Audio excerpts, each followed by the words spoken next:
isbitaalka sida gaarka ah loo leeyahay Baaxeer Private Hospital ee magaalada Burco ayaa habeennimadii xalay ahaa kulan wacyigelin u qabtay bulshada ku dhaqan magaalada Burco. Kulankani oo ka dhacay barxadda hore ee isbitaalka ayaa waxaa ka soo qayb galay in badan oo ka mid ah dadweynaha reer Burco, xubno ka mid ah xildhibaanada golaha deegaanka degmada Burco, culimada u diin, dhaqaatiir iyo marti sharaf kale oo aad u tiro badan.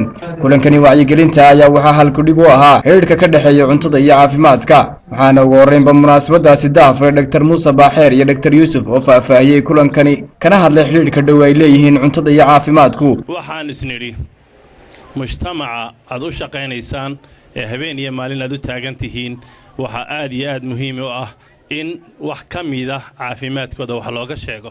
caafimaadku qofka marka uu xanuunsado ayuu dareemaa waxyaalo badan bay noo keeni karaa. waxaan leenahay calaamaadka ugu horeeya ee bini aadanku markii uu dareemo ama kansar ha noqoto ama gastri ha noqoto ama ha noqdo muxuu ahaa dhiikar iyo macaan, calaamaadkiisa ugu horeeya markaad dareento dhakhtarka ugu horeeya la xidhiidh.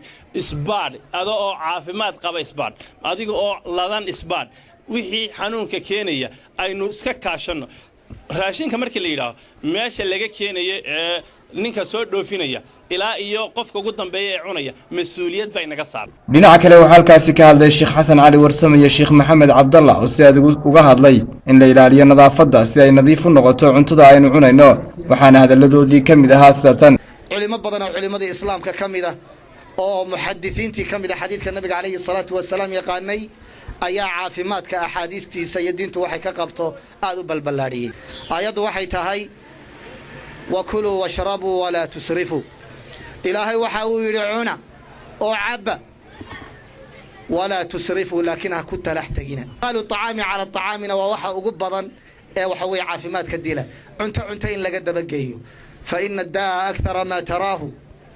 yaa waxa ugu badan ee caafimaadka waxa weeye xumeeya idkhaalu acaami cala acaami, cunto in laga dabageeyo. waxaa iyaguna halkaasi ka hadlay xildhibaan Axmed Cabdi Dhimbiil iyo gudoomiyaha xisbiga xaakimka kulmiye ee gobolka Togdheer Sahel, waxaana ay ku dheeraadeen muhiimadda ay leedahay kulankani wacyigelinta ah iyo sida ay muhiim u tahay in la ilaaliyo caafimaadka bulshada, waxaana hadalladoodii ka mid ahaa sidatan. arrintani waxay doonaysaa arrin maaragtay in intan laga sii ballaadhiyo oo laga sii maaragtay laga sii dhuumac weynaysiiyo wacyigelinta intan laga sii farabadiyo. annagu waxba kama qaban karno ka dawlad hoose ahaan haddii aan dadku noo dhaganuglaanin ama dadkan farriinta aanu farno aanay qaadanin ama ka raashinka dhacay keenaya aanu ka joojin ama ka dawada qaldan keenay ee haddii alaba kuu roon yahay dheydka intuu soo samaystay ka beddelaya haddana marfashka dib u saaraya ee ku tusaya haddaanu ka daynin, waxaad arkaysaa inay dee ku cuslaanayso 21 nin bulshada intaa leeg. reer Tawali barnaamijkan caawa halkan ka dhacay waxaa faa'iidadiisii qaatay reer Tawali baa qaatay, rag iyo dumarba.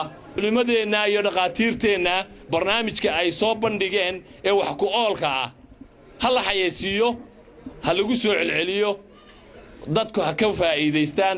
in badan baa habeen walba oo lagu soo celiyo, waqti walba lagu soo celiyo in aan xafladan joogin ama aan daawan ayaa ka faa'iidaysanaysa.